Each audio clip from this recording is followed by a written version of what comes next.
Hello, everyone. Thank you so much for joining us. I'm Allison Campbell with Estrella Consulting, and I'm here today with Jennifer Isaf from Syracuse University. So, thank you so much, Jennifer, for being with us. This is an awesome opportunity for us to get to know you a little bit better as a member of the staff as well as Syracuse. So, if you don't mind just taking a few minutes and introducing yourself and telling us how long you've been with Syracuse. Sure. Well, thank you, Allison. I really appreciate you giving me the opportunity to connect with your team and share some information about Syracuse. So, yes, again, my name is Jennifer Isaf, and I'm an associate director in the Office of Admissions. I have been with Syracuse University in admissions for, gosh, it'll be already 20 years next year. So hard to Wow, believe. Time congratulations. Yeah, time definitely flies. So I was on campus initially for about 8 years, and then my husband took a job in central Pennsylvania, and that's when we moved, and that's where I'm based now. I'm a little bit different. I'm not really considered a regional staff member like many of our regional team, but I do cover all of Pennsylvania, with the exception of the metro Philadelphia area and then the Northeast Eastern Ohio territory. So Okay. I actually am getting ready to travel out to Cleveland and Columbus next week for visits and the NACAC conference. Yes, I was going to ask you if you were participating in NACAC. I have major Yes. FOMO because everybody is asking me, but I will not be in attendance. So I hope you have a great time. Yeah, looking Um, forward to it. yeah, that'll be wonderful. I'm excited for you guys to hear the keynote speaker. That'll be great. Yes, yes. So, if you don't mind just giving a real quick overview of Syracuse, just the type of institution, the size, the location, some of your premier programs, that would be excellent. Sure, absolutely. So we are located right in the heart of central New York State. We are about a 15-hour drive from New York City. That seems to be a very common question that we get from Mm, students.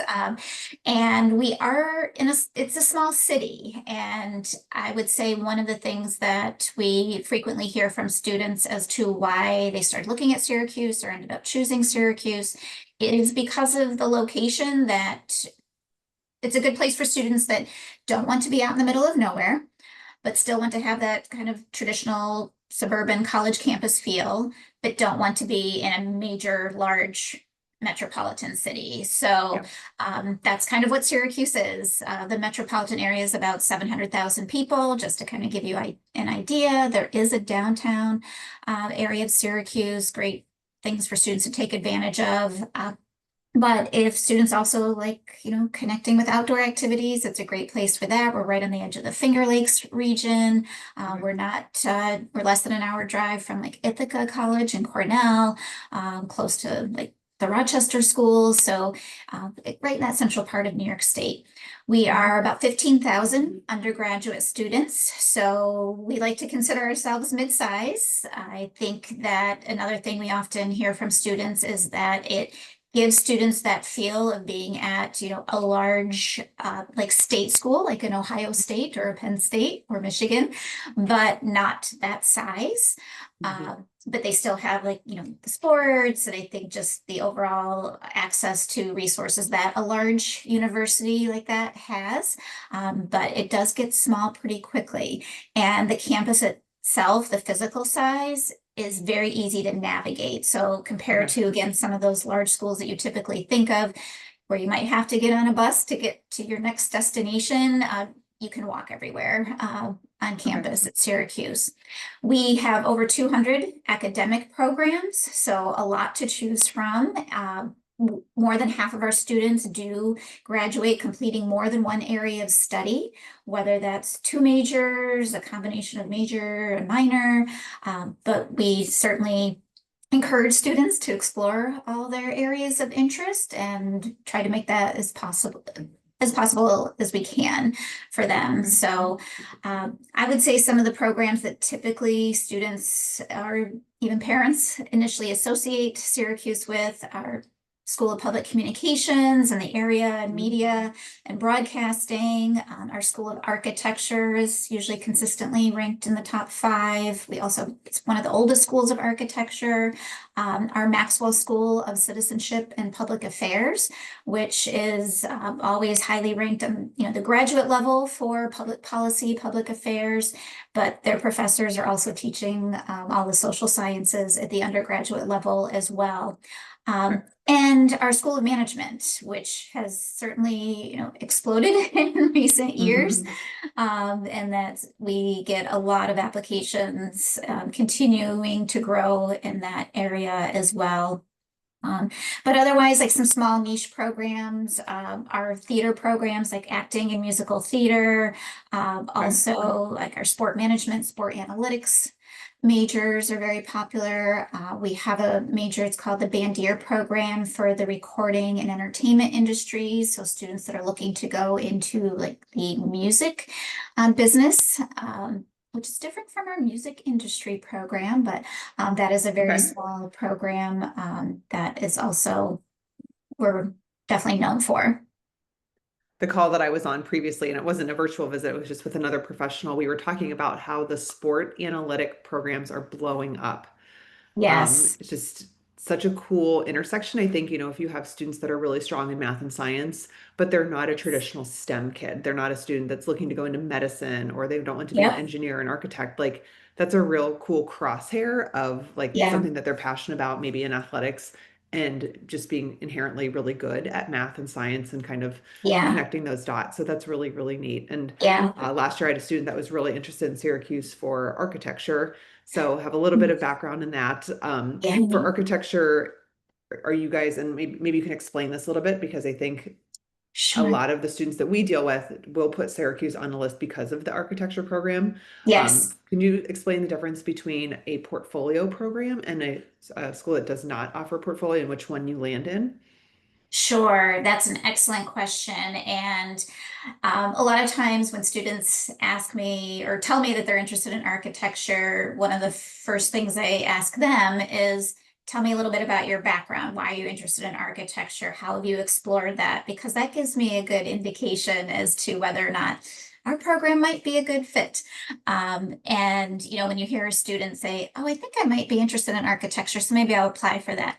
I can probably say this is not your program. So yes, Yeah. we only offer a 5-year Bachelor of Architecture degree program.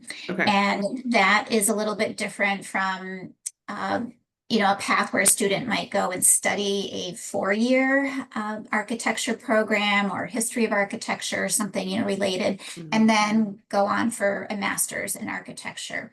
With any institution that does offer that 5-year B-Arch program, Mhm. they can start right in the profession after completing that. They do not need to go on to get a master's before they can start in the profession, start gaining hours towards their licensure. So Mhm. that is, one thing to really note with students that are considering the program.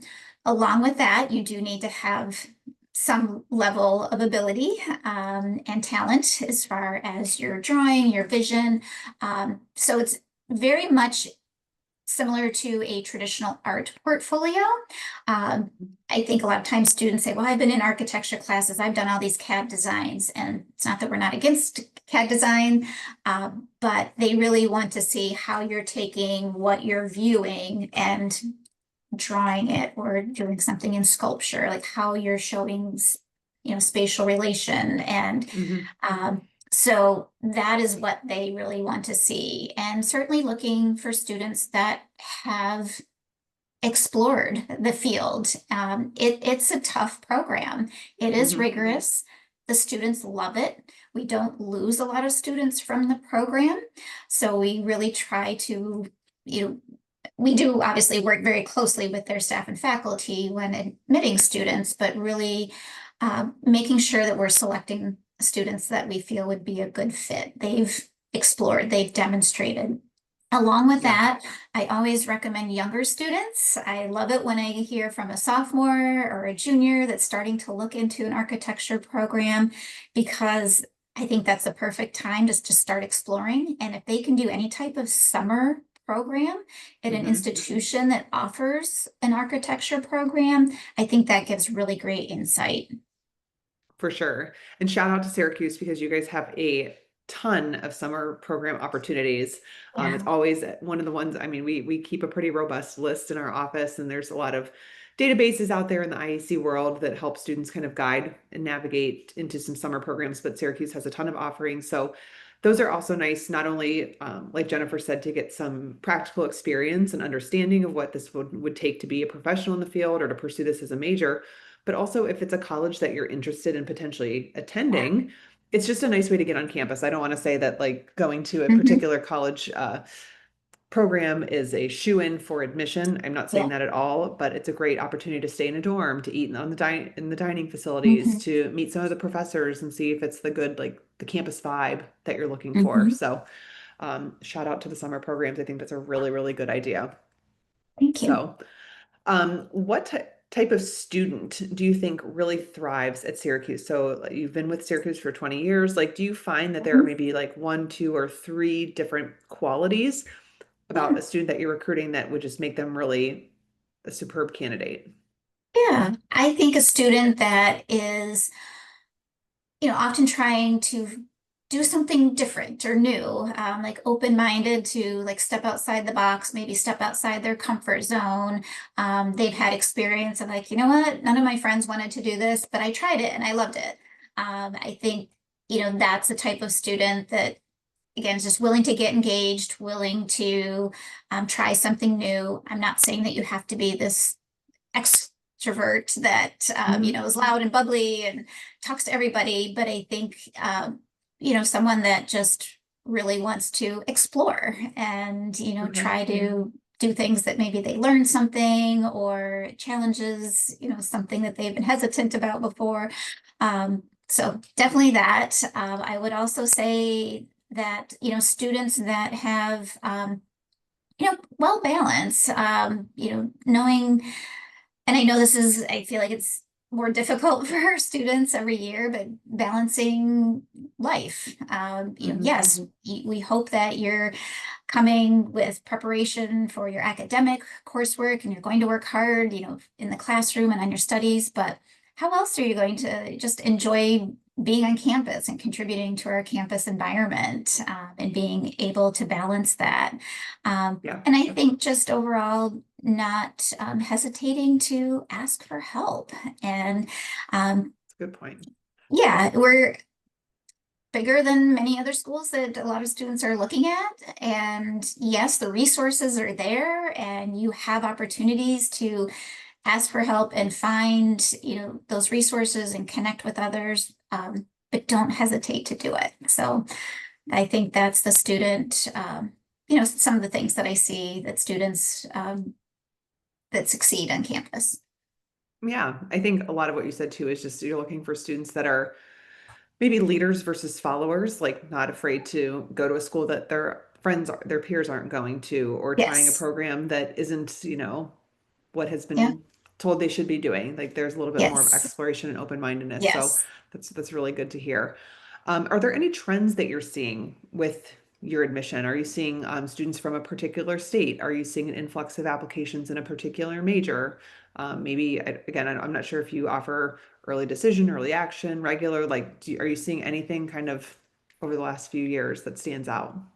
Sure. No, great question. I think we are all aware of the enrollment cliff with students in the Northeast. And I think one of the things that people usually don't realize is it's only about a third of our class and a third of our applicants that are from New York State. So we Okay. certainly get a good amount of students from outside of New York. And, overall in the Northeast, we all know that population that of age that's getting ready to go to college has been declining. And so we're certainly seeing that. Obviously, seeing more students, more applicants from, and this has been, over several years, the South, Southwest, the West Coast. Though I have to say, California has been consistently our fourth largest state of Okay. incoming students, more than Pennsylvania and Wow. Ohio.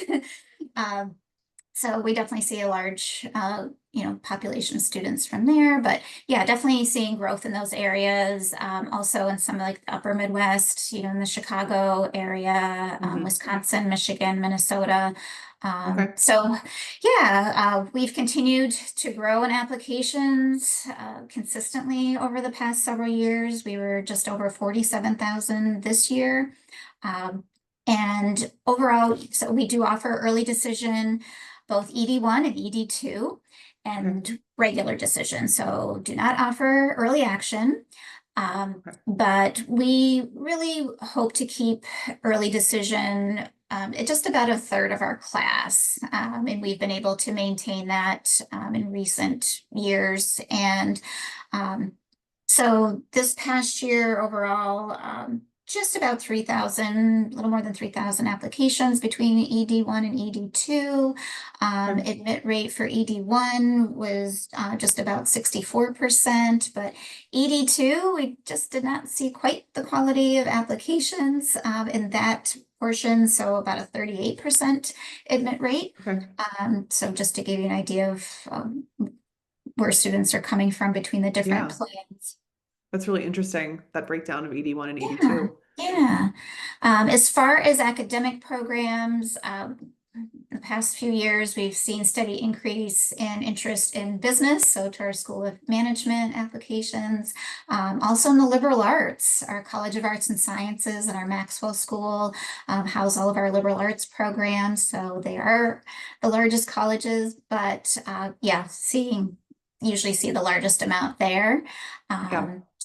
So I would say And your those are definitely ones. architecture, you said architecture and like the communications, are those more like fixed number programs? So like you can only accept so many, so they're going to remain competitive because there's only a Yeah. certain number of seats, or is that, I mean, I'm Basically guessing for architecture. all of our schools and colleges have a limited number of space. Okay. So yeah, I think with like the School of Management, our School of Public Communications, School of Architecture, we tend to usually see the strongest pool of applicants, academically.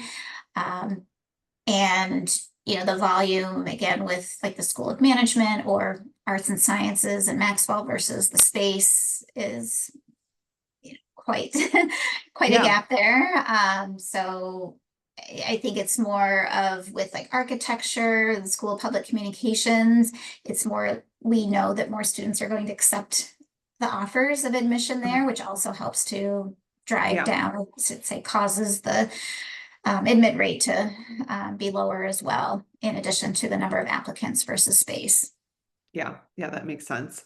Mhm. Um, we kind of talked about a little bit about this earlier, but I want to touch back in a more formal capacity. But because we were talking about the summer programs, but do you track or consider demonstrated interest? So if you do have a student that comes on a tour or that meets with a rep, that comes to a high school visit, because you were kind of like in that mid-sized space and like kind of like Mhm. midway on the selectivity scale, like is that something that's important that someone is engaging with you?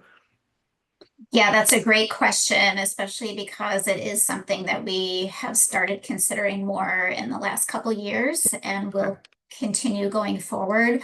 I think it has definitely proven, as we see that interaction, the likelihood that they will, if they're admitted, either they will come or we're considered in maybe like their top two or three schools Hmm. to which they've been admitted. So that's definitely something.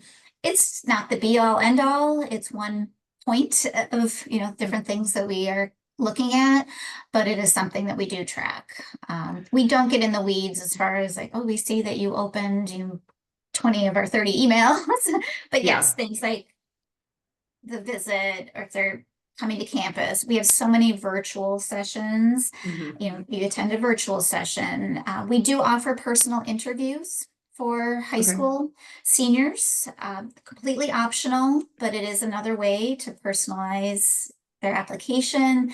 It's more of a casual conversation. We just like to get to know a little bit more about them and their interests, allows them time to ask us questions, Okay. and they are conducted virtually via Zoom.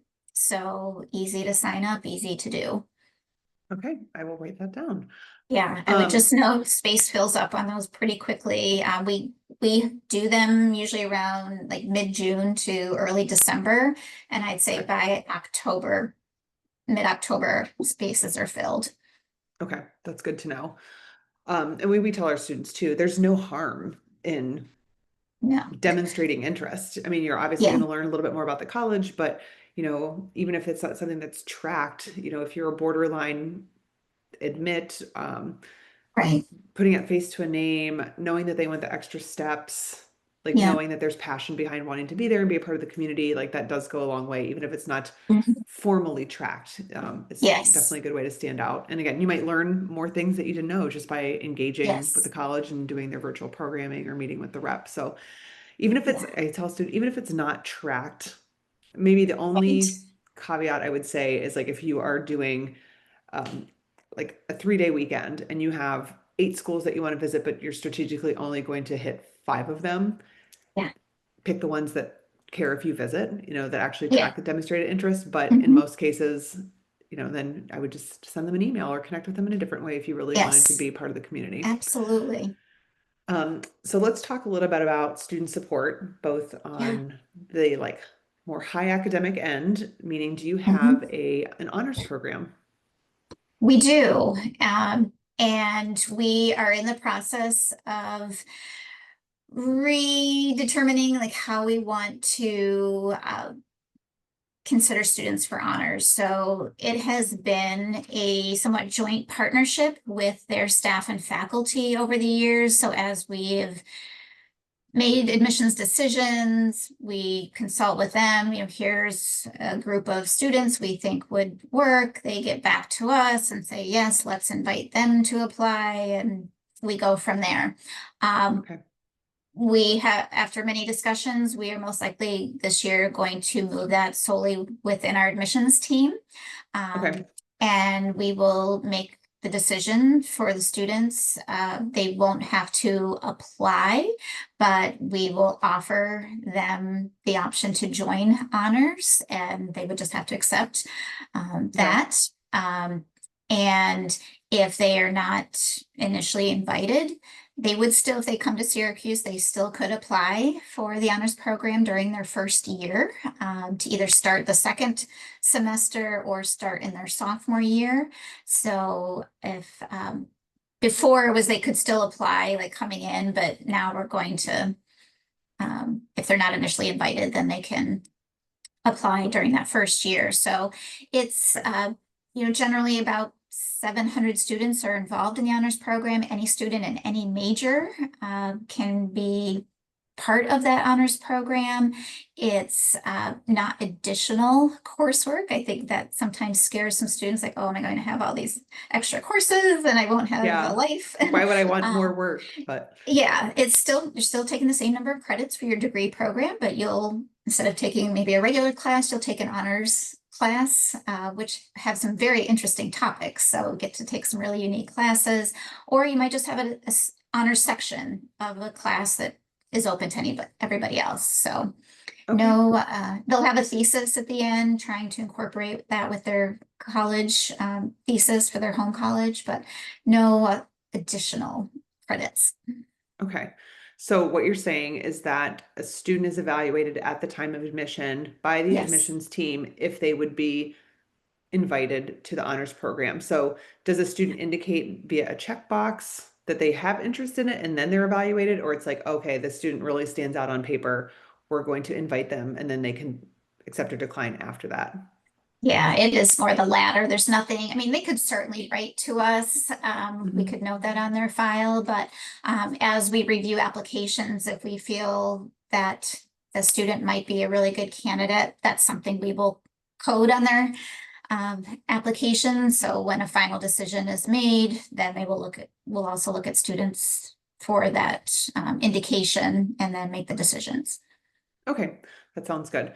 So then if you have a student that maybe needs some additional support, Mhm. whether it's a learning disability or neurodiversity, maybe it's just like an accommodation that needs to be had. Do you have support services for those students? I'd say outside of just your general it's like student disability services. Like I feel like every single campus has that, but is there like a fee-based program? Is there something that kind of goes above and beyond for those students?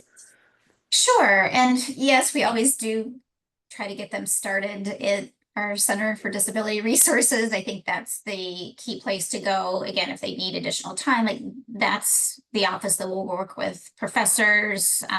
We'll get them the appropriate documentation, all of that. In addition to that, things that are open for any student, we have things like our writing center. So you need help getting started on a paper, need someone to review before you turn it in or help you, you're stuck. So that is something that's open to any student. We have a lot of opportunities for tutoring, for like study clinics. The first year, students have the opportunity to live in one of our living learning communities, and some of them are Okay. academic based. So for example, student lives in the STEM learning community.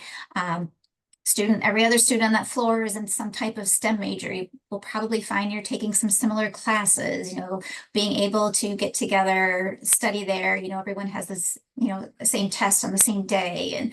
And so some of those resources, but Okay. yes, again, going back to that, don't be afraid to ask for help. There Yeah. is help available.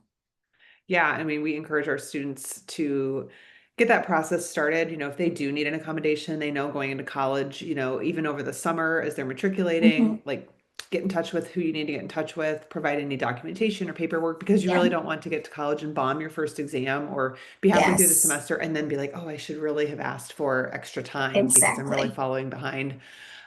So just I mean, it's really an era of self-advocacy too, because you're an adult. Mhm. Mom and dad aren't there to go to Yep, the counselor, fill out your paperwork, all those things. So just being yes. proactive about that is very key to being successful in college. So it looks like we're getting kind of close to the end. So let me round it out with, okay, two more questions. The Sure. first one is, as far as when a student is applying, are they automatically considered for any type of merit scholarship, or is that something that would be a separate application, or maybe you don't offer merit scholarship? So we do offer merit scholarships, and it's no separate application. Okay. All admitted students are considered for merit, and it's based on all the information in their application for admission. So no extra pressure to apply. Um, I would like to say, oh, we have this nice chart, you can take a look, and it's just on, academic performance. That is certainly not the case. Certainly looking at their transcript, but we are looking at, what are the classes they've taken? What have they taken Mhm. advantage of within their school? What did they submit test scores? If not, that won't be considered. And we are still test Okay. optional through 2027. I'm Okay. sorry, 2026. Okay, Um, so for this incoming class, we're still yeah. test optional, but you may be Yes. reevaluating for the junior Yes. class. Okay. Yes. So yeah, students applying for spring or fall 2026, test optional. Okay. Uh, Great. and they will still be considered for merit whether or not they submitted test scores. So that won't Okay. work against them in any way if they choose not to submit. Okay. So yes, looking at academics, but also looking at, maybe what have they done outside of the classroom to continue learning either through their particular academic, area of interest, or maybe for a particular career. How have Yeah. they contributed to their school community, their outside community? What are some things that, the counselor or teacher are really saying about them? Maybe how have they gone above and beyond? How have they stepped outside and, done something on their own? So, a lot of different things that we're looking at when considering Okay. for merit, the leadership. So yes, that will be awarded at the time of admission notification. Okay. I will say that we are fully reevaluating our merit structure and how we award merit this year. Okay. I think, last year, and we've kind of seen this in, recent years, but definitely this past year of, um, really a lot of students. We know the environment that's out there and the economy and the challenges, and certainly saw a lot more merit appeals this year than Mhm. ever before. And caused us to then have to reevaluate and go back out with offers. And now we are Yeah. looking to hopefully be able to maybe award higher awards upfront, Hmm. to avoid that kind of extensive process on both ends. Yeah. Yeah, I know So what it you're was referencing something. as well. It's Yes. puts everybody in a tight spot too. So Yeah. Yeah. yeah, maybe being more aggressive at the front end and giving Yeah. your best Just offer right out of the exactly. gate will mitigate some of that. Yes. So it's Yeah. expensive though. So I mean, It I'm saying is. everywhere. I'm saying everywhere, not Yeah. just you. I'm like, just college is Yeah. expensive, and it is aside from owning a home, it's probably the most Yes. like It consequential is. payment or I investment know. that you'll ever make. So you got Yeah. to make sure it's the right one. All Yeah. right. So my last question for you, since you said you've been there just 20 years with Syracuse, which was amazing, who is the most interesting alumnus or maybe the most exciting guest or speaker that you've had on campus? So you could do either one. So for me personally, I would have to say, again, this is my personal one. This is totally your personal one. It doesn't Yeah, have to be the okay. most notable. It could be whoever you want. So I am a runner, and Okay. Catherine Switzer is an alum. And if you aren't familiar with that name, she was the first woman to officially run the Boston Marathon. And she did it while she was a student at Syracuse. And that was at a time that women were not allowed to participate in the Boston Marathon. And she registered under a first initial and her last name and got in. And yes, they physically tried to pull her from the course as she was running. And she has since then, been a very strong advocate for women in running and just women's sports overall, and has a wonderful foundation. And she did come back to campus just 2 years. No, was it last year? A year ago That's spring. amazing. I did not know Yeah, this. I feel like I just learned so much yeah, in that 30-second span. That's incredible. yes. So she is definitely, someone that I certainly admire very much. That's wonderful. I absolutely love that and how it ties into your personal love of running and Yes, Syracuse and all the things. So thank you for sharing that. no But Jennifer, this problem. has been wonderful. I really appreciate all the insight about Syracuse. I know this will be very helpful to our team and to our families Great. and other people that watch this. So if you're watching this and you have questions about Syracuse, please reach out to Jennifer. She'd be more than happy to help you. But best of luck as you recruit this season Thank and you. go Orange. Thank you so much. I appreciate it. All right, take care. Thank you. Thank you. Bye. Bye.